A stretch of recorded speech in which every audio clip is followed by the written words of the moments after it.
नमस्कार, यो AB news खबरको संकेत हो। अहिले तपाईँ पालिकाहरूको खबर दिने नेपालको एकमात्र खबर बुलेटिन पालिका खबरमा हुनुहुन्छ। म करिश्मा कार्की। पालिका खबर बुलेटिन आइसिआइडीले एबी न्यूज खबरमा प्रत्येक दिन साँझ 6 देखि 7 बजेसम्म र दिउँसो 3 देखि 4 बजेसम्म पुनः प्रसारण गर्दै आइरहेको छ। देशभरका 77 जिल्लाका रेडियोबाट पनि यो खबर बुलेटिन प्रसारण भइरहेको छ। आजको पालिका खबर प्रारम्भ गरौं। मूल खबरबाट। महाकाली नदीमा भारतीय दादागिरी, नेपाली भूभाग मिचेर तटबन्ध निर्माण, पटक पटक गरिएको पत्रचारकै अवज्ञा, केन्द्र सरकारको ध्यान आकर्षण गराए पनि भएन सुनुवाई।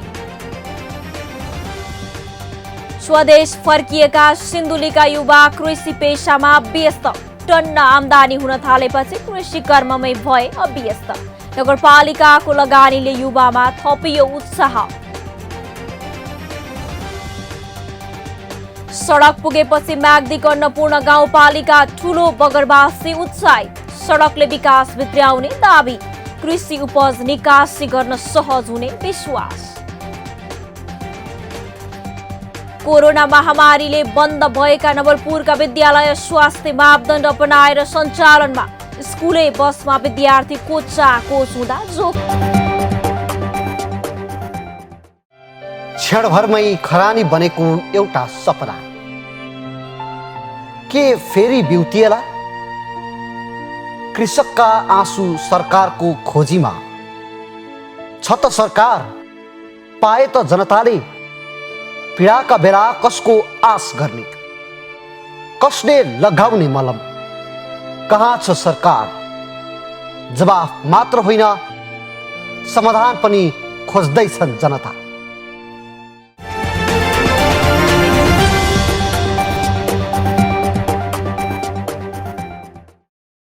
पालिका खबर अब विस्तारमा। नेपाली भूभाग हुँदै मानसरोवर जाने बाटो निर्माण गरेको भारतले फेरि महाकाली नदी मिचेर तटबन्ध निर्माण सुरु गरेको छ। महाकाली नदीमा आउने बाढीले विगतमा दुवैतर्फ कटान गरेपछि भारतले खलङ्गाको सीमा क्षेत्रमा रहेको नेपाली भूमि नै मिचेर पक्की तटबन्ध निर्माण गरिरहेको हो। महाकाली नदीको बहावलाई साँगुरो बनाउने गरी तटबन्ध बनाउन थालेपछि नजिकै रहेका खलङ्गावासीमा त्रास छाउन थालेको छ। भारतीय पक्षलाई पटक पटक पत्र काटेर काम रोक्न आग्रह गरे पनि अटेरी गर्दै तटबन्ध निर्माण भइरहेको छ, जसले वर्षायाममा बाढीको खतराको घण्टी बजिरहेको छ।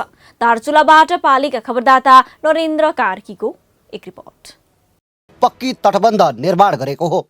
महाकाली नदीको बहावलाई साँघुरो बनाउने गरी तटबन्ध बनाउन थालेपछि नजिकै रहेका खलङ्गावासीमा त्रास छाउन थालेको छ। भारतकै धौली गङ्गा बाँधका कारण 7 वर्ष पहिले ठूलो दन्जनको क्षति बेहोरेको खलङ्गावासी महाकाली मिचेर तटबन्ध निर्माण हुन थालेपछि त्रसित बनेका छन्। सीमा क्षेत्रको नदीको बहावलाई असर पर्ने गरी कुनै पनि मुलुकले एक अर्काको सहमति बेगर भौतिक संरचना निर्माण गर्न पाइँदैन। तर दार्चुलाको महाकाली नगरपालिका 5 भोराबगर क्षेत्रमा भारतले सन्धि र सम्झौताको पालना त परै जाओस्, नेपालले पठाएको पत्रको जवाब समेत नदिएरै तटबन्ध संरचना बनाइरहेको हो। महाकाली नदीको बहाव नेपालतर्फ फर्काएर भारतले तटबन्धको काम धमाधम अघि बढाइरहेको छ। महाकाली नदीको प्राकृतिक बहाव अवरुद्ध पारेर भारतले निरन्तर तटबन्ध निर्माणको काम जारी राखिरहेको छ। 1 महिना अघिदेखि जिल्ला प्रशासन कार्यालय दार्चुलाले पठाएको पत्र बेवास्ता गर्दै भारतले निर्माण जारी राखेको हो। महाकालीको बाढीले 2070 सालमा खलङ्गाका 1 दर्जन सरकारी कार्यालय सहित 156 घर बगाएको थियो। बाढीले निरन्तर पुर्याउने क्षति घटाउन नेपालले महाकाली किनारमा 2071 सालमा तटबन्ध बनाउन थाल्दा उति बेला भारतीय पक्षले दार्चुलाबाट माइकिङ गरेर रोकेको थियो। सीमा नदीमा आफू खुसी तटबन्ध बनाउँदा आफ्नो भूभाग डुब्न सक्ने भन्दै भारतले नदीभन्दा परै बाँध लगाउन भनेको थियो। भारतको अनुरोधपछि नेपालले नदीको किनारभन्दा झन्डै 100 मिटर वरै तटबन्ध निर्माण गरिरहेको छ। तर त्यही ठाउँको उत्तापट्टि भारतले अहिले नदी नै पुर्दै एकतर्फी तटबन्ध बनाइरहेको छ। अहिले भारतले आफू खुसी तटबन्ध निर्माण जारी राखेको ठाउँ बाढी अघि पुरै नेपालकै हो। बाढीले स्वरूप फेरि पनि यो भूभाग नेपालकै चलन भोगको जमिन हो। बाढी अघि यो क्षेत्रमा जिल्ला वन कार्यालय, भू संरक्षण कार्यालय समेत थिए। भारतले मनपरी बनाइरहेको संरचनाको बारेमा सरकारले भारतसँग जवाफ माग्नुपर्ने र समस्या समाधान गर्नुपर्ने स्थानीयको माग छ। जिल्ला वन कार्यालय, जिल्ला भू संरक्षण कार्यालय, त्यो कार्यालयका आवासीय क्वार्टरहरू र ठुलो एउटा शिवालय मन्दिर भएको ठुलो भूभाग त्यो हो। ठ्याक्कै महाकाली नदीले आफ्नो धार परिवर्तन गरिसकेपछि हाम्रो त्यो सरकारी भवन रहेको ठाउँ र शिवालय रहेको ठाउँ चाहिँ पूर्ण रूपले चाहिँ पारिपट्टि गएर त्यो नदी बारीपट्टि आएको चाहिँ यहाँहरू देख्न सक्नुहुन्छ। त्यो पारा देखिन्छ नि पहाड, त्यो गाडीले बगाएको त्यहाँसम्म त्यहीँ थियो महाकाली। यहाँ हाम्रो यहाँ अविलम्ब थियो अफिस, यहाँ यसमा त्यो अफिस जम्मै पारि गयो बगाएर। यो अस्पतालका तलीको जमिन जम्मै उता गयो। त्यो यतै ढुङ्गो देखिन्छ, त्योभन्दा उता महाकाली थियो। परमा त्यो बगल छ, त्यो बगल जम्मै वारीको पारी खिच्यो। दार्चुला जिल्ला प्रशासनले उक्त निर्माण रोक्न भारतको दार्चुला पिथौरागढका उपजिल्ला अधिकारीलाई पुस 2, पुस 5 र पुस 20 गते पत्रचार गरेको थियो। तर पत्रको बेवास्ता गर्दै निर्माण निरन्तर चलिरहेको छ। नदीतर्फ ढुङ्गा माटो उखेल्दै डोजरहरू चलिरहँदा नेपाली पक्ष मुखदर्शक भएर बस्नु परेको छ। दार्चुलाका प्रमुख जिल्ला अधिकारी शरद कुमार पोखरेलले यस विषयमा सरकारलाई जानकारी गराएको बताए। गृह र परराष्ट्र मन्त्रालयलाई पुस 2 गते नै पत्रचार गरिसकेको र परराष्ट्रबाट आफूलाई जानकारी प्राप्त नभएको उनको भनाइ छ। यहाँ काम भइरहेको भन्ने कुरा हामीले माथि जानकारी गराएका छौँ, तर मैले आफू यस सन्दर्भमा न केन्द्रीय निकायबाट कुनै भनौँ न यस्तो गर्ने भन्ने निर्देशन पाएको छु, न भारतीय पक्षबाट काम रोकेको भन्ने जानकारी पाएको छु। तर नेपाल सरकारको यो अस्ति भर्खर परराष्ट्र मन्त्रीज्यू हिजो समकक्षीसँगको बैठकपछि हिजो फर्किनु भएको छ। त्यसपछि केही भएको भए अब त्यसको जानकारी आउला, त्यसपछि मैले केही भन्न सक्दिनँ। नेपालले 2070 सालको बाढीपछि तटबन्ध बनाउँदा भारतले निरन्तर रोक्न दबाब दिएको उल्लेख गर्दै महाकाली नगरपालिका 5 का वडा अध्यक्ष तोरण अवस्थीले भारतले नेपाली भूमि मिच्ने काम गरिरहेको दोहोर्याए। इन्डियाले हामी यो पारिपट्टि देख्दैछौँ, महाकाली पारिपट्टि मेसिन लगाएको छ। त्यो ठाउँभन्दा तलको जुन बगर हामी देखिरहेका छौँ, साबिकमा हाम्रो चाहिँ जिल्ला वन कार्यालय र भू संरक्षण कार्यालयको चाहिँ यो जुन भवन र चाहिँ त्यहाँको चाहिँ सम्पूर्ण भूभाग बगाएर चाहिँ सत्रीको बाढीले चाहिँ पारिपट्टि गएर थुपारेको त्यो बगर हामी देखिराखेका छौँ। त्यो बगर चाहिँ हाम्रो अहिले पनि हामीले चाहिँ यो जुन महाकालीको बहाव देख्दैछौँ, यो बहाव चाहिँ सत्रीभन्दा पूर्वको चाहिँ होइन, यो सत्रीभन्दा यताको मात्रै हो। महाकाली नदी नियन्त्रण आयोजना कार्यालयले पनि भारतले बनाइरहेको तटबन्धका कारण एकातिर नेपालको भूमि मिचिने र अर्कोतिर नेपालले बनाएको तटबन्ध संरचना भत्किने खतरा छ। भारतले अहिले निर्माण सुरु गरेको भाग नेपालकै बगर क्षेत्र हो। अहिले नदीले धार परिवर्तन गरेको भए पनि नेपाल र भारतको सीमा सर्वे टोलीले बिन्दु किटान गरिसकेको हुनाले त्यही आधारमा संरचना बनाउनु पर्ने दार्चुलावासीको माग छ। नेपालले आफ्नो भूभाग समेटेर नयाँ नक्सा जारी गरेपछि आपत्ति जनाएको भारत वार्तामा बस्न चाहँदैन। तर यसरी निरन्तर दार्चुलामा अवरोध सिर्जना गरिरहन्छ। सरकारका मन्त्री पनि सार्वजनिक कार्यक्रममा नक्सा जारी गरेको विषयलाई लिएर भाषणबाजी गरिरहेका छन्। तर दार्चुलावासीले भोगिरहेको निरन्तरको अवरोधका बारेमा भने कसैको ध्यान गएको छैन। के सरकार यसरी नै मौन बस्ने? विदेश हरेक बेरोजगारको पैसा कमाउन जाने गन्तव्य हो। विदेशमा काम गर्दा भने जतिको रकम पाउने भन्दै स्वदेशमा सानो इलम गर्ने पनि अन्तत विदेश नै जाने कल्पना गर्दछन्। तर सोचे झैँ जिन्दगी कहाँ पो हुन्छ र भने जस्तै नभए पनि तिनै युवा सपना तुवाएर स्वदेश फर्कन्छन्। अहिले यस्तै सपना साकार नभएपछि फर्किएका युवा गाउँमै परिश्रम गरेर खेती किसानीमा लागेका छन्। त्यसमाथि स्थानीय सरकारको सहयोगमा उनीहरूलाई विदेशमा सोचे जस्तो रकम यही कमाउन सक्ने पनि भइरहेका छन्। सिन्धुलीको दुधौली नगरपालिकाको यस्तै सहयोगले युवाहरू विदेशिने भन्दा पनि मलाई विदेश पनि यही हो भन्दै खेती किसानीमा रमाइरहेका छन्। सिन्धुलीबाट पालिका खबरदाता एनबी अधिकारीको एक रिपोर्ट। नेपालमा काम पाइएन भनेर गुनासो गर्ने धेरै छन्, तर घरकै ढोका अगाडि फलेको सुन देख्ने आँखा सायद कमाइको हुन्छ। कृषि व्यवसाय गरेर मनग्य आम्दानी गरिरहेका युवाहरू अहिले बेरोजगार युवाका लागि प्रेरणाका स्रोत बनिरहेका छन्। यिनी निर्मल कुमार भण्डारी रोजगारीका लागि सन् 2014मा विदेश गएर 2016मा फर्किए। तर उनी अहिले आफै भन्छन् नेपालमा नै खेती गर्दा राम्रो आम्दानी हुने हुँदा विदेश जानुको अर्थ रहेनछ। सिन्धुलीको दुधौली नगरपालिका 8 का रामकुमार कटुवाल रोजगारी नभएपछि विदेश गए, तर अहिले स्वदेशमा नै तरकारी खेती गरेर आम्दानी गर्न पाउँदा उनी दङ्ग छन्। म पहिला चाहिँ विदेशै गएँ काम नपाएर। विदेश गएर फर्केर दुःख पाएर 2014मा गएर 2016मा फर्केर आएँ 2 वर्षको बिचमा। फर्केर आएपछि यहाँ तरकारी खेती सुरु गरेँ। 1 बिघाभन्दा माथि तरकारी खेती प्लस अरू 1 बिघा जग्गा अरू लिजमा लिएर अहिले त्यसमा चाहिँ धान मकै तोरी लगाएका छौँ। युवाहरूलाई अब यसै गरी सबैले गरिदिए गरे चाहिँ बजार आउँथ्यो, धेरै भए। अब 1जना 2जनाले गर्दा थोरै हुन्थ्यो तरकारी। पहिले अब यहाँ नेपालमा चाहिँ रोजगारीको अब खासै सम्भाव्यता थिएन। सम्भाव्यता त थियो तर पनि त्यति पहल भएको थिएन। अहिले चाहिँ पहिलेको अनुसार अहिले हेर्दाखेरि चाहिँ निकै सम्भाव्यता भएको र विभिन्न संस्थाहरूले पनि सरसहयोग गर्दै आउनुभएको छ होइन। त्यसैले मैले चाहिँ अब नेपालमै केही गर्न सकिन्छ कि भन्ने तरिकाले सोचेर चाहिँ अब कृषि व्यवसायमा लागेको छु। सिन्धुलीको दुधौली नगरपालिका वडा नम्बर 5 राजवासमा विदेशबाट आएका युवाले आफ्नै खेतबारीमा सामूहिक खेतीको सुरुवात गरेका छन्। काम सँगै गर्ने आएको आम्दानी पनि बराबर भाग लगाउँदा युवालाई विदेशभन्दा स्वदेशमा नै परिवारसँगै बसेर आम्दानी गर्दा खुसी मिलेको छ। अन्न लगाउँदा भन्दा तरकारी खेतीबाट मनग्य आम्दानी उनीहरू गरिरहेका छन्। यसमा पहिले हामीले चाहिँ धान तोरी मकै लगाउँथ्यौँ। अब त्यस पछाडि अहिले आएर चाहिँ हामीले तरकारी खेती गरेका छौँ। 4जना छौँ हामी सामूहिक खेती गर्ने। अब यहाँ केही रोजगार पाइएन। नपाएपछि म साउदी कतार विदेश गएँ। 2014मा गएको 16मा फर्केँ 2 वर्षको अन्तरालमा। अनिखेर त्यहाँ तरकारी खेतीहरू पनि देखियो, पशुपालन पनि देखियो। अब त्यहाँ त राम्रो स्केलमा गरेको हामीसँग त अब जग्गा जमिन थोरै, अनि त्यहाँबाट सिकेर यहाँ आएर तरकारी खेती गरियो। अहिले राम्रो लाभ छ। सिन्धुलीको दुधौली नगरपालिकाले विदेशिएका युवालाई कृषि व्यवसायमा आत्मनिर्भर बनाई पालिकालाई नै आत्मनिर्भर बनाउने योजना लिएको छ। नगरपालिकाको 50%, साझेदार निकायको 50% लगानीमा यस्ता युवाको व्यवसाय विस्तार गर्ने काम भइरहेको छ। दुधौली नगरपालिका र सहकारी नेपालको साझेदारीमा यति बेला युवाले मनग्य आम्दानी गरिरहेका छन्। 50% नगरपालिका र 50% दातृ निकायको सहयोगमा चाहिँ साझेदारीताको कार्यक्रमहरू सञ्चालन गर्न सक्ने भन्ने खालको नीतिगत व्यवस्था अनुरूप अहिले सहकारी नेपाल मार्फत UNDP बाट चाहिँ कोरोनाको कारणले सामाजिक आर्थिक रूपमा जे नकारात्मक प्रभाव परेको छ त्यसलाई उकास्ने गरेको रिकभरीको तपाईँको प्रोजेक्टहरू सञ्चालन भइरहेको छ। बजारको पनि अभाव नहुँदा यति बेला युवाको रोजाइ कृषि परेको छ। घर परिवारका सदस्यसँग बसेर युवा व्यवसाय कृषिमा लाग्दै आएका छन्। स्थानीय सरकारको रूपमा रहेको दुधौली नगरपालिकाको योजनामा साथ दिएको सहकारी नेपाल र ओमन बैंक FCA को सहयोगमा यति बेला युवा तरकारी खेती गरिरहेका छन्। नगरपालिकाभित्रका 152 जना युवाले मौसमी तथा बेमौसमी तरकारी र च्याउ खेतीमा होमिएका छन्।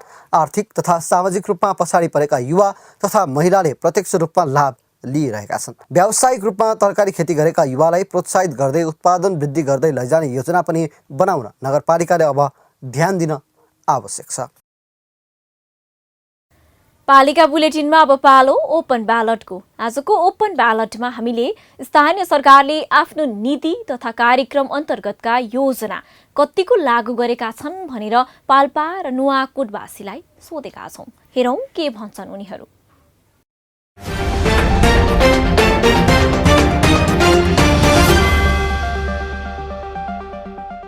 नीति तथा कार्यक्रमहरू देखावटीले गर्दा अहिले मूर्त रूप लिन सकेको छैन। कागजमा मात्रै सीमित रहेका छन् र जनताले जुन लाभ पाउनु पर्ने हो त्यो अनुभव जनताले गर्न पाइरहेका छैनन्। जस्तो खालको कार्यक्रमहरू दिन पर्थ्यो भनेर हामीले चाहिँ आशा गरेका थियौँ त्यस्तो खालको कार्यक्रम नदिए तापनि विगतका गाउँपालिका गाविसहरूले भन्दा अलि केही राम्रोसँग चाहिँ काम गरेको देखिन्छ। सरकारको नीति तथा कार्यक्रम त अब सुन्दा त धेरै राम्रा छन्, तर कार्यान्वयन तहमा पुगिसक्दा साथीहरू बीच केही गन्धहरू आउने अनि कोअर्डिनेसनको कमी हुने, अलि राजनीति हाबी हुने जस्तो चाहिँ हामीले देखिया छ, त्यो सुन्न पाइन्छ। यो नीति र कार्यक्रमहरू राम्रा कार्यक्रमहरू ल्याएको चाहिँ मौखिकमा चाहिँ देखिन्छ विद्युत नगरपालिकाले, तर विकासमा चाहिँ त्यति सन्तोषजनक छैन। अलिकति धेरै भ्रष्टाचार, आफ्नो मान्छेलाई कमिसनको चलखेल। जुन हिजो दिएका कुराहरू चाहिँ अहिले उनीहरूले चाहिँ परिपूर्ति गर्न सकेका छैन होला। अब कहीँ नै ठाउँमा त राम्रो गरे होला, हामीले त देखेका छैनौँ होइन। हाम्रो ठाउँमा चाहिँ त्यस्तो चाहिँ हामीले चाहिँ अब त्यो अनुभूति गर्न पाएको छैन। उहाँहरूको भाषण र उहाँहरूको कराइअनुसारमा त अब नभाव चाहिँ भन्ने मिल्दैन, थोरै केही भएकै हो। तर जहाँ जहाँ आफ्नो क्षेत्र छ त्यही आफ्नो ठाउँ क्षेत्रलाई मात्रै जोडजाडको काम भएको छ। अब वडाको बजेटहरूमा पनि राम्रोसँग वितरण भइरहेको छैन। कुन टोलमा कसरी गर्नुपर्ने र के गर्नुपर्ने भनेपछि जुन आफ्नो कार्यकर्तालाई गर्नुपर्ने त्यति मात्रै सीमित छ।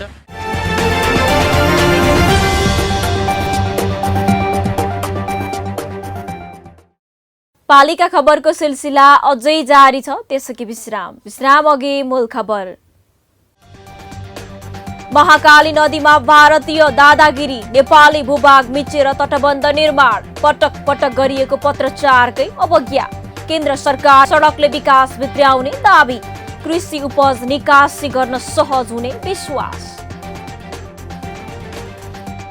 कोरोना महामारीले बन्द भएका नवलपुरका विद्यालय स्वास्थ्य मापदण्ड अपनाएर सञ्चालनमा, स्कुले बसमा विद्यार्थी कोचाकोच।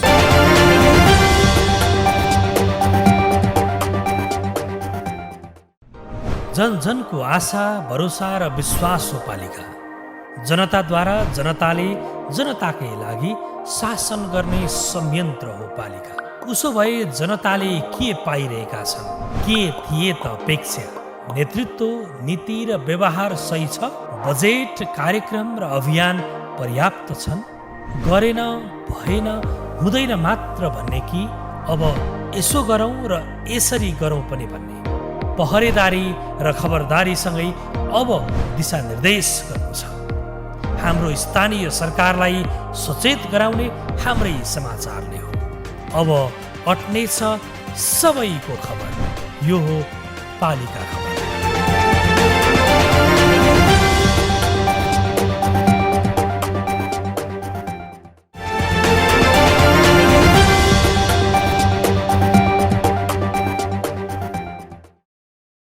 म्याग्दीको अन्नपूर्ण गाउँपालिका 2 को ठूलो बगर सडक सञ्जालसँग जोडिएको छ। बेनी जोमसोम सडकको छेउ र गाउँपालिकाको केन्द्र पोखरे बगरको नजिकै रहेको ठूलो बगरमा पहिलो पटक सडक सुविधा पुगेपछि स्थानीयवासीमा खुसियाली छाएको छ।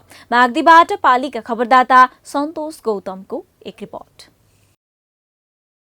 म्याग्दीको अन्नपूर्ण गाउँपालिकाको आर्थिक सहयोगमा उपभोक्ता समितिले वडा नम्बर 1 दोबाको सुनारीदेखि छ्यारछ्यारेको भिर छिचोलेर ठूलो बगरमा सडक पुर्याएको छ। सुनारीदेखि ठूलो बगर जोड्ने सडक अन्तर्गत छ्यारछ्यारेको भिरमा करिब 300 मिटर पहाड फुटाएर मार्ग खोलिएको छ। गत वर्षको जेठ महिनामा सुरु भएको सडक निर्माण छ्यारछ्यारेको भिरमा मार्ग खोल्दा खोल्दै बजेट सकिएपछि रोकिएको थियो।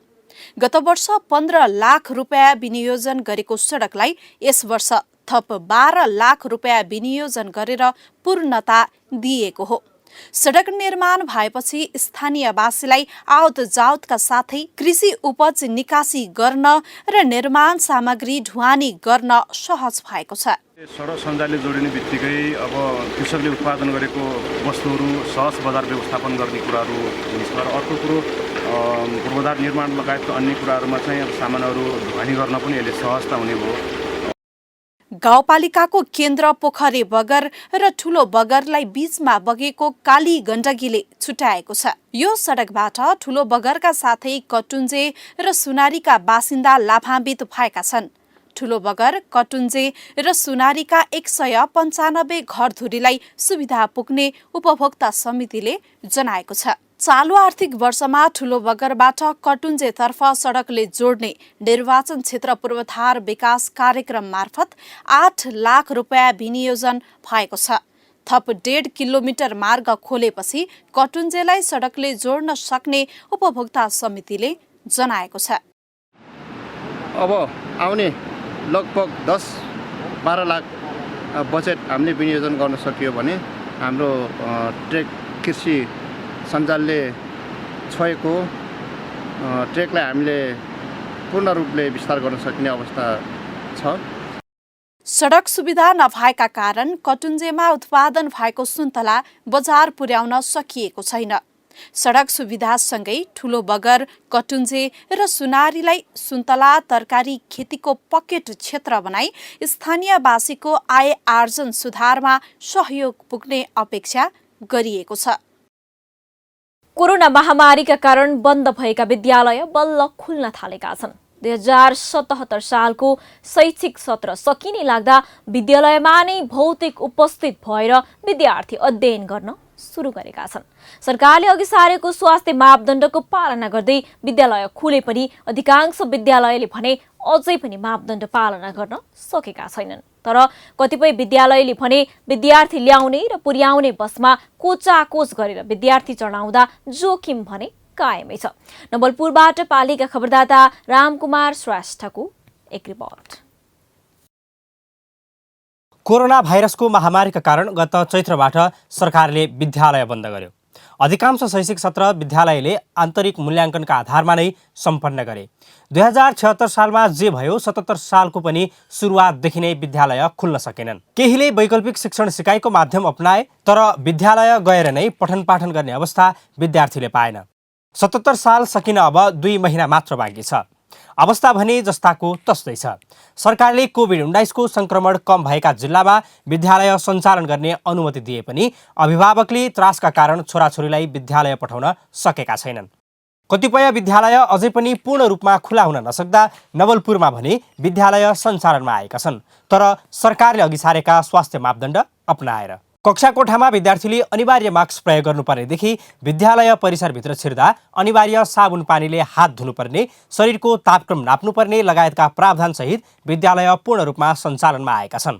निजी सामुदायिक शैक्षिक गुठी धार्मिक गरी झण्डै 400 को हाराहारीमा विद्यालय रहेको नवलपुरमा अहिले सबै विद्यालय सञ्चालनमा आएका छन्। सरकारले सम्बन्धित पालिकामा कोभिडको प्रभाव हेरेर सोही अनुसार विद्यालय सञ्चालन गर्न स्थानीय पालिकालाई दिएको अधिकार अनुसार सबै पालिकाले निर्णय गरेर विद्यालय पूर्ण रूपमा सञ्चालनमा ल्याएका हुन्।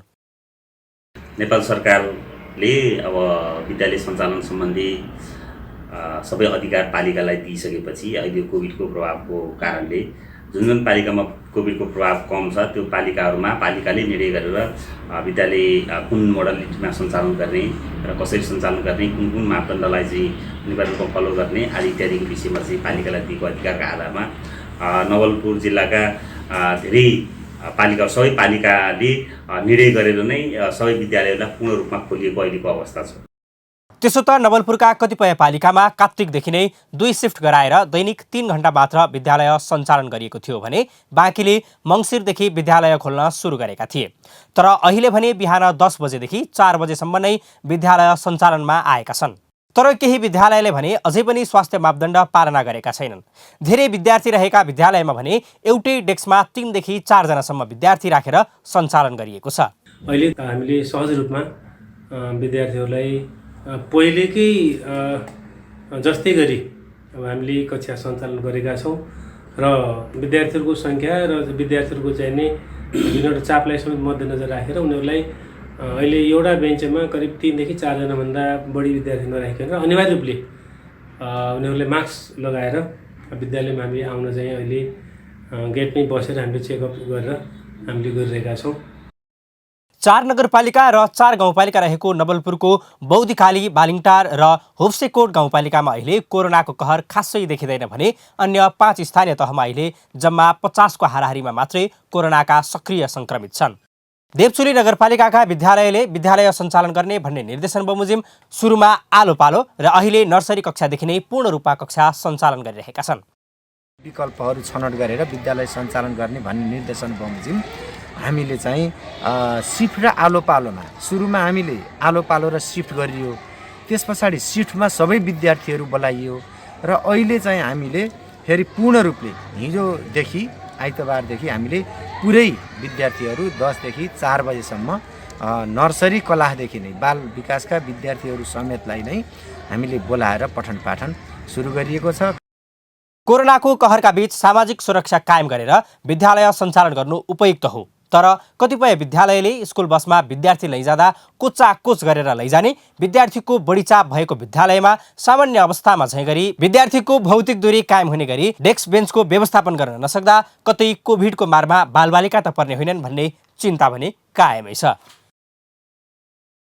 पालिका बुलेटिनमा अब पालो पालिका टकको।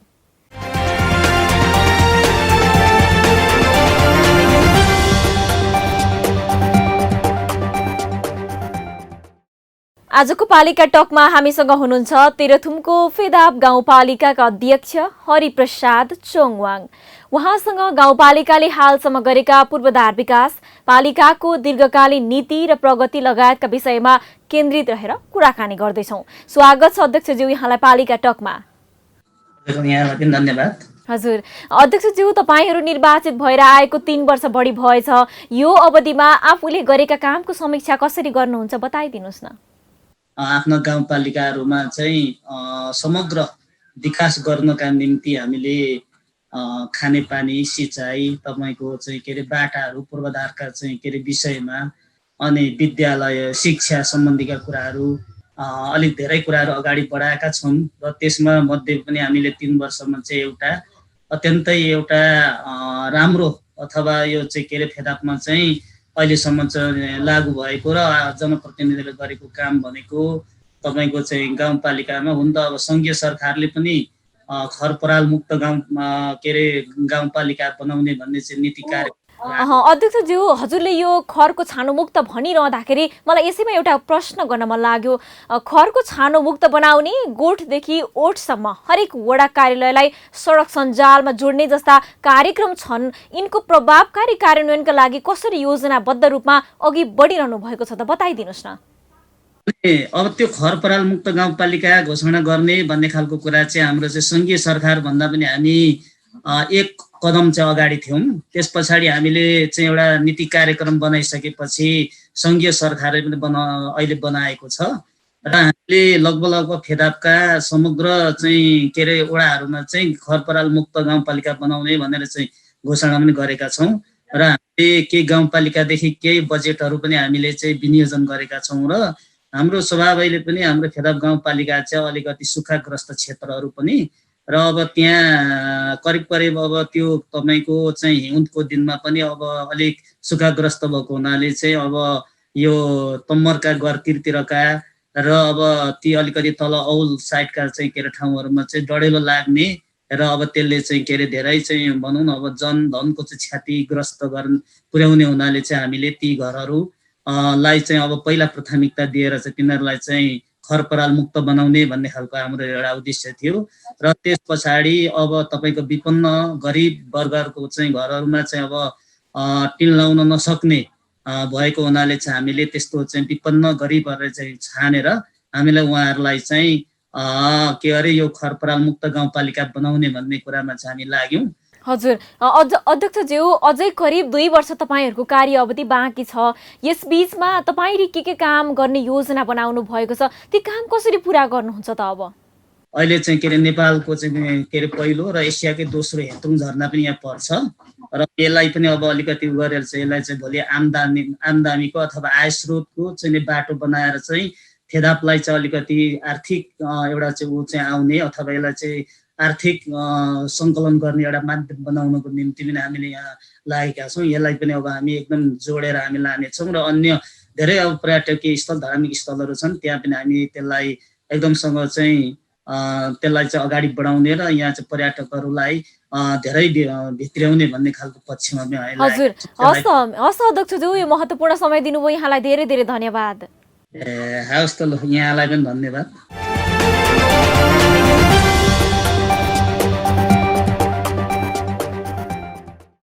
गाउँ गाउँमा सडक पुग्दा त्यससँगै विकास पुग्ने अपेक्षा हरेक नेपालीले गर्छन्। सडकले अनेक सुविधा भित्र्याउने अपेक्षा आम नागरिकको हुन्छ नै। यस्तै अपेक्षा गरिरहेका खोटाङको बराहपोखरी गाउँपालिकामा पनि सडक सुविधा पुगेको छ।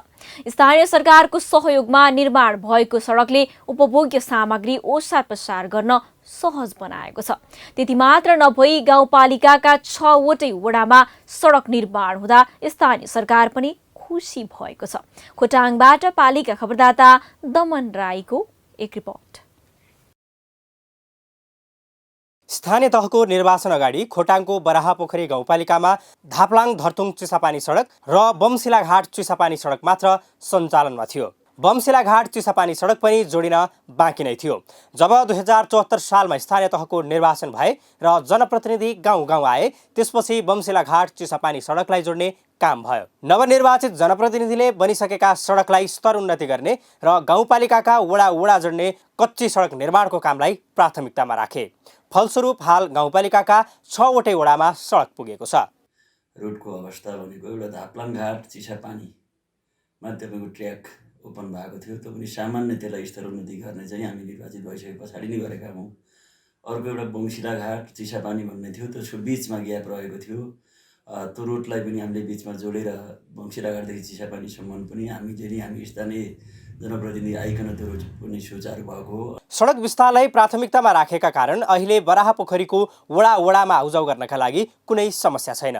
सडक विस्तारका कारण यात्रा गर्नेदेखि उपभोग्य सामग्री ओसार पसार गर्न सहज भएको स्थानीयको भनाइ छ। धेरै गाह्रो भयो, हेर्नु न, विकट भिड, ब्रेकर बिना खन्नै नसकिने, पुरै ब्रेकर अपरेटर जति आए पनि भागेको भागे। बिहान बेलुका सँगै बस्यो, खानासाना खाइसकेपछि अपरेटर नै भाग्ने, म खन्नै सक्दिनँ भन्दै 8-10वटा एउटै मेसिनमा फेरिने। अहिले त गाउँपालिका आउनलाई ठिकै छ, रोड पुगेको छ, साधन भएपछि सजिलै छ। हाल बराहापोखरी गाउँपालिका 1 बराहापोखरीमा खोटेहाङ गाउँपालिका हुँदै दिक्तेल पुग्ने सिन्ताङ बराहापोखरी ठुलेबेसी सडक, जन्तेढुङ्गा गाउँपालिका जोड्ने बराहापोखरी जिमी गाउँ निगाले केराबारी सडक, खोटेहाङ गाउँपालिका जोड्ने जिमी गाउँ गहते साबाखोला सडक, डाँडाखर्क रुम्दु पिपले अजिङ्गरे सडक, घोप्टेथला कात्तिके सडक, बराहापोखरी खाल्के डुम्रीबोटे सडक निर्माण गरिएको छ। यस्तै बराहापोखरी गाउँपालिका 4 धापलाङघाट मासिङटार वडा कार्यालय, गोरिखा घाँटी भन्ज्याङ वडा कार्यालय, उदयपुर जोड्ने वडा कार्यालय, बेतुवा अटलपुर कम्पुघाट, मासिङटार बडहरे डाँडा कम्पुघाट सडक निर्माण गरिएको छ। जुन तपाईँको धापलाङघाटदेखि बराहापोखरी र ठुलीबेसी जो रोडले चाहिँ तपाईँको खोटेहाङ र तपाईँको रसघाट जोड्न सहज हुन्छ, त्यसलाई चाहिँ हामीले गाउँपालिकाले डिपिआर पनि यही तपाईँको आर्थिक वर्षमा अहिले तपाईँको सुरु हुँदैछ, जसलाई चाहिँ हामीले एउटा नाली बाहेक गाउँपालिकाले एउटा नम्स बनाएर 8 मिटरको बाटो तपाईँको बनाउने, त्यसलाई नाली कटाएर भनेका छौँ। अर्को तपाईँको बमशिलाघाट चिसापानी छ जुन त्यो मुख्य सडक, त्यसलाई पनि हामीले नाली कटाएर 8 मिटरकै अवधारणा अनुसार डिपिआर गर्ने तयारीमा छौँ। सुरुमा सडक विस्तारलाई प्राथमिकतामा राखेको गाउँपालिकाले हाल 5वटा सडकको डिपिआरको काम गरिरहेको छ। गाउँपालिकाको कार्यालयबाट वडा कार्यालय बोयाटार पौवासेरा, सिन्ताङ वडा कार्यालय मौवाबोटे, घोरिङखा वडा कार्यालय साउनेचौर, घोरिङखा वडा कार्यालय फाङटाङ र खोटेहाङ गाउँपालिका जोड्ने धापलाङघाट बराहापोखरी ठुलेबेसी सडकको डिपिआर निर्माण सुरु गरेको हो। पालिका खबर बुलेटिनमा अब पालो पालिकामा आजको। आज दिनभर कुन पालिकामा के भयो, सहकर्मी सन्तोष पोखरेलको साथमा पालिकामा आज।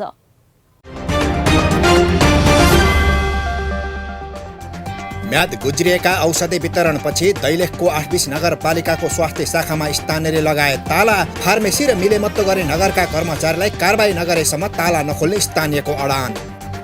चिसो बढेपछि महोत्तरीको गौशाला र रामगोपालपुर नगरपालिकाका विद्यालय केही दिनका लागि बन्द गर्ने नगरको निर्णय, विद्यार्थीको पठन पाठन प्रभावित। मधेस आन्दोलनका क्रममा ज्यान गुमाएकाहरूको सम्झनामा प्रदेश 2 मा आज बलिदानी दिवस मनाइँदै दिवसका अवसरमा प्रदेशभर सार्वजनिक बिदा। बागलुङ नगरपालिका र पर्वतको कुस्मा नगरपालिका जोड्ने देशकै लामो झोलुङ्गे पुलको नामाकरण गर्नेलाई बागलुङ नगरपालिकाले 25,000 पुरस्कार दिने, नाम पठाउन नगरको आग्रह। माग अनुसार विद्युत आपूर्ति गर्न नसकेको भन्दै नेपाल विद्युत प्राधिकरण जुम्ला वितरण केन्द्रद्वारा लोड सेडिङको तालिका सार्वजनिक, उपभोक्ता अन्धकारमा बस्न बाध्य।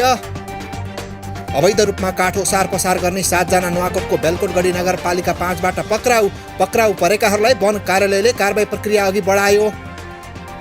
लागु औषध मुद्दामा सजाय तोकिएपछि फरार रहेका एक अभियुक्त 13 वर्षपछि झापाबाट पक्राउ पर्नेमा झापाका जयनारायण राजवंशी। नवलपुरको मध्यबिन्दु नगरपालिकाको वडा नम्बर 1 को कार्यालय निर्माण सम्पन्न, नगर प्रमुख चन्द्रबहादुर राणाले गरे कार्यालयको उद्घाटन। खोटाङको जन्तेढुङ्गा गाउँपालिकामा ज्येष्ठ नागरिकलाई घर घरमै स्वास्थ्य परामर्श प्रदान गर्न सुरु, वडा कार्यालय मार्फत स्वास्थ्य कर्मी परिचालन। डडेलधुरा अस्पताललाई अजयमेरु गाउँपालिकाले दियो 10 लाख, PCR ल्याब सञ्चालन तथा सङ्कट समाधानका लागि उक्त रकम अस्पतालले खर्चिने।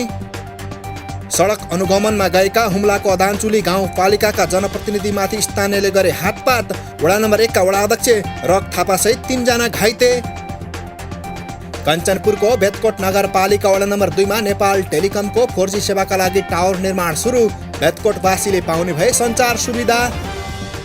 दार्चुलाको मालिकार्जुन गाउँपालिकामा भवन निर्माणको विषयलाई लिएर गत 24 पुसबाट लगाइएको ताला अझै खुलेन, सेवाग्राही समस्यामा। सप्तरीको हनुमाननगर कङ्कालिनी नगरपालिका सकरदही टोलमा आगलागी हुँदा 4 घर जलेर नष्ट, खाद्यान्न लत्ता कपडा नगद सहित 20 लाख रुपैयाँ भन्दा बढीको क्षति। झापाको दमक नगरपालिकामा मे 1/12/46 नम्बरको एम्बुलेन्सले अटो रिक्सालाई टक्कर दिँदा 2 जनाको मृत्यु, 3 जना घाइते। सिंचाई र मलखाद अभाव झेल्दै आएका किसानको कृषि मिटरको विद्युत महसुल सिराको सखुवान कारकट्टी गाउँपालिकाले तिरिदिने, 8औं गाउँसभाले गर्यो यस्तो निर्णय। पर्वतको जलजला गाउँपालिकाले पालिकालाई नगरपालिकामा स्तरोन्नति गर्न 9औं गाउँसभाले प्रक्रिया अघि बढायो, सामुदायिक विद्यालयलाई मर्ज गर्ने नीति पनि पारित। चितवनको भरतपुर महानगरपालिका 22 कमलपोखरी स्थित पटिहानीमा घरेलु उपज प्रदर्शनी कक्ष स्थापना गरिने, महानगर प्रमुख रेणु दाहालले गरिन् प्रदर्शनी कक्षको शिलान्यास। बाल श्रमिक खोज्दै दाङको तुलसीपुर उपमहानगर 3 दिनको अवधिमा 5 जना बालबालिका भए श्रमबाट मुक्त। र काठमाडौँको कागेश्वरी मनोहरा नगरपालिकाले सुरु गर्यो टोल टोलमा मेयर कार्यक्रम।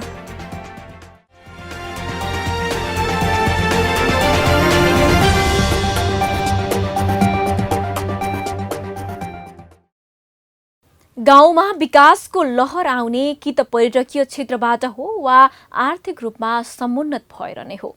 त्यसैले यो दुवै पक्षबाट वडा, नगर र गाउँपालिकालाई सबल बनाउन स्थानीय सरकारले विभिन्न योजना अघि सारेका छन्। कतै भ्यू टावर निर्माण गरिएको छ भने कतै धार्मिक पर्यटक उकास्ने रूपमा मन्दिरको पुनर्निर्माणमा स्थानीय सरकारले प्राथमिकता दिएका छन्। यसरी स्थानीय सरकारको सहयोगमा नै स्थानीयले आर्थिक लाभ पनि लिइरहेका छन् भने कतै आर्थिक रूपमा सफल हुने अपेक्षा गरिएको छ। यसरी नै पाल्पाको रुरु धामलाई पर्यटकीय धार्मिक केन्द्र बनाउने गरी भौतिक संरचना निर्माण भएको छ। पाल्पाबाट पालिका खबरदाता किरण कौशलको एक रिपोर्ट।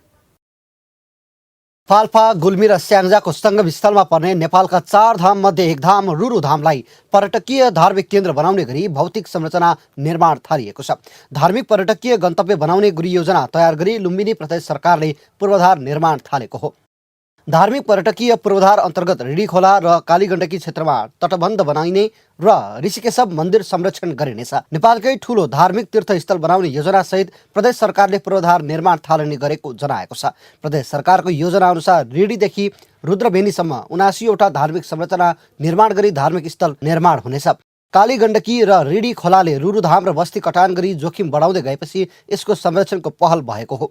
भारतको बनारस शैलीमा धार्मिक पूर्वाधारहरू निर्माण गर्ने, कालीगण्डकीमा स्नान स्थल, दाह संस्कार गर्ने स्थल निर्माण र ऋषिकेशव मन्दिर संरक्षण गरेर धार्मिक पर्यटकलाई आकर्षित गर्ने लक्ष्य लिएको छ। यो रिडी खोला र कालीगण्डकीलाई निश्चित दायराबाट लैजाने र बीचमा रहेका भागहरूमा सत्तल, आश्रम, पर्यटनका आकर्षक पार्कहरू यी निर्माण हुने योजना छ। भू तथा जलाधार व्यवस्थापन कार्यालय पाल्पाले बृहत परियोजना सञ्चालनका लागि 34 करोड 20 लाख 60 हजार ठेक्का सम्झौता गरेर कार्य अगाडि बढाएको छ। पहिलो चरणमा रिडी खोला र कालीगण्डकी नदीसहित ऋषिकेशव मन्दिर क्षेत्रमा गरी 2820 मिटर लम्बाइ र 7 मिटर उचाइका RCC टेवा पर्खाल निर्माण गरिने भएको छ। यस क्षेत्रमा 666 थान ग्याबिन भरेर खोला र नदीको वाहन नियन्त्रण गरिनेछ।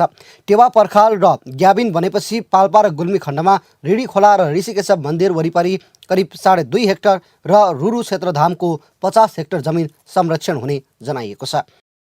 यस आयोजनाबाट खास गरी 10,000 जनसङ्ख्या जति लाभान्वित हुने, 60,000 श्रमदिन रोजगारी उत्पन्न हुनेछ भने ऋषिकेश र रिडी बजारलाई संरक्षण गर्दाखेरि करिब 2.5 हेक्टर जति जमिन चाहिँ संरक्षण हुने यसको चाहिँ उपलब्धि देखिएको छ। पहिलो चरणको काम निर्माण व्यवसायले 30 महिनाभित्र सक्ने गरी ठेक्का सम्झौता भएको छ। योजना सम्पन्न भए पनि पाल्पा, गुल्मी र स्याङ्जासहित धार्मिक पर्यटकलाई लाभ पुग्नेछ। नदी र खोलाको कटान नियन्त्रण गरेर जमिन संरक्षण गर्ने, बस्ती तथा धार्मिक स्थल जोगाउने र गुरु योजना अनुसारको पूर्वाधार निर्माण गरिनेछ। पालिका खबर बुलेटिनको अन्ततिर छौं। मूल खबर पुनः एकपटक।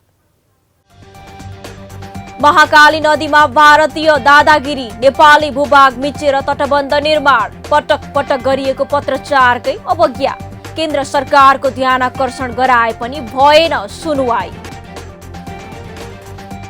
कोरोना महामारीले बन्द भएका नवलपुरका विद्यालय स्वास्थ्य मापदण्ड अपनाएर सञ्चालनमा, स्कुले बसमा विद्यार्थी कुक युट्युब, इन्स्टाग्राम र हाम्रो अनलाइन संस्करण www.palikakhbar.com बाट हेर्न, पढ्न र सुन्न सक्नुहुनेछ। साथै यो बुलेटिन देशका 77 जिल्लाका रेडियोबाट पनि हरेक दिन सुन्न सक्नुहुनेछ। पालिकाहरूको गतिविधि समेटिने नेपालको एकमात्र खबर बुलेटिन पालिका खबर लिएर भोलि पुनः आउने नै छौं। एबी न्यूज खबर हेर्दै रहनुहोला। नमस्ते।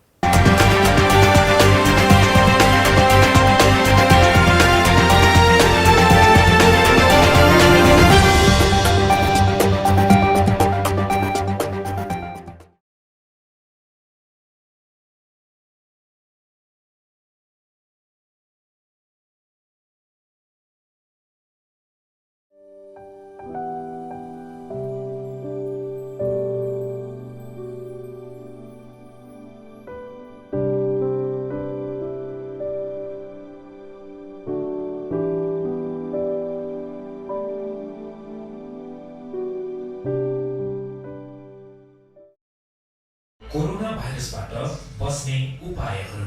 अनिवार्य मास्क प्रयोग गर्ने। कोरोना भाइरस तातोसँग कमजोर हुने हुँदा तातो पानी नियमित रूपमा पिउने। प्राय सूर्यको किरणमा रहने। खोक्दा वा हाछ्यौ गर्दा अन्य व्यक्तिभन्दा 3 मिटर टाढा रहने। कोरोना भाइरसको जीवाणु 12 घण्टाभन्दा बढी धातु सतहमा रहने हुँदा धातुको सतहहरू अर्थात् लवणहरू, एस्केलेटन खण्डहरू आदिबाट टाढा रहने र सकेसम्म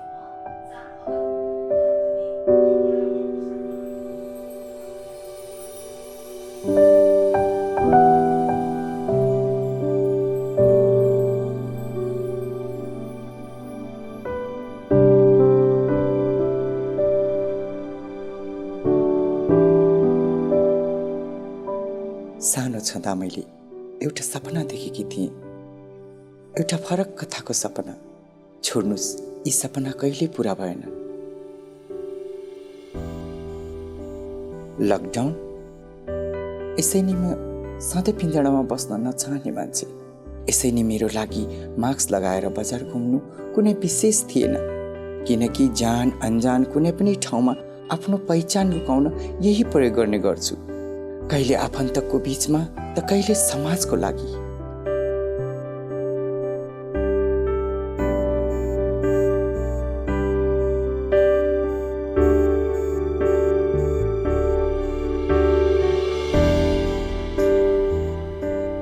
उनीहरू चाहन्थे उमेश घर फर्किआओस्, न कि उमिशा।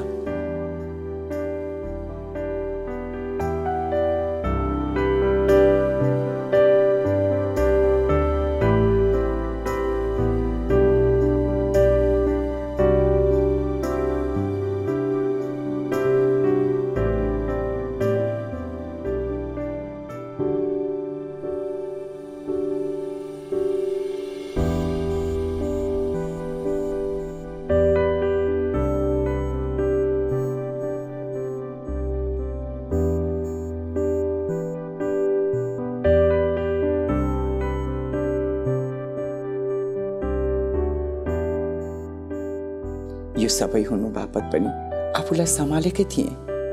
घरबाट धेरै टाढा अनि कसैको आसमा बस्न छाडेकी थिएँ। भित्रै भित्रै डराउँथे, चिच्याउँथे, काँप्थे अनि फेरि कोभिड आयो, जागिर गयो, सहर छुट्यो, घर फर्केर आउँदा फेरि ती प्रश्न दोहोरिन्छन् कि भन्ने डर लाग्यो।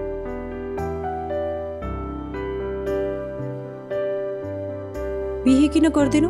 भोज कहिले खुवाउँछौ? के तिमीलाई केटा मन पर्दैन? अब हाम्रो कुल खानदानको के हुन्छ? सवाल जवाफ सवाल जवाफ।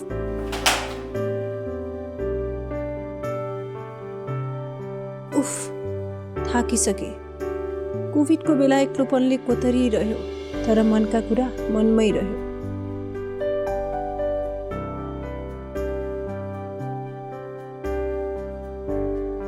सोसियल डिस्टेन्सिङ झन् बढ्दै गयो समाज र आफन्तहरूसँग।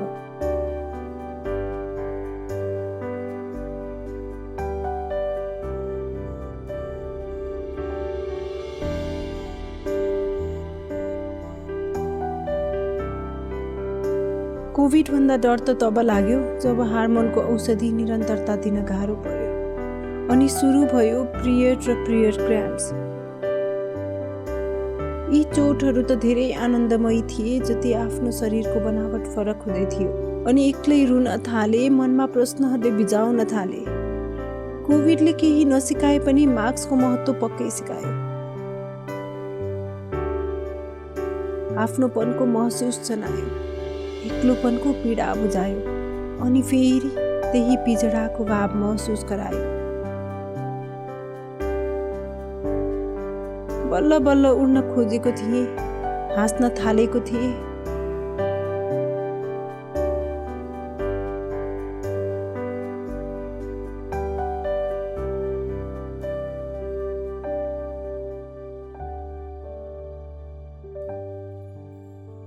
तर यत्रो वर्षको सपना सायद आफू जस्तै कसैलाई बुझ्नु, साथ दिनु हो।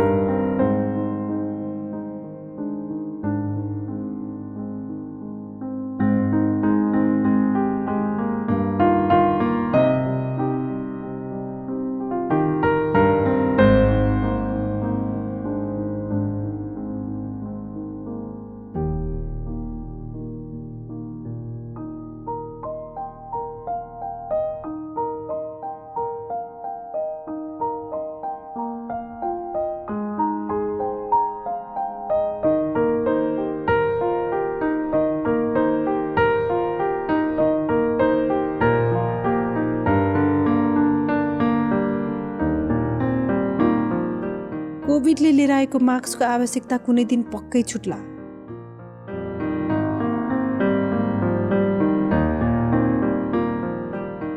तर यो समाजमा हाम्रो मास्क बिनाको पहिचान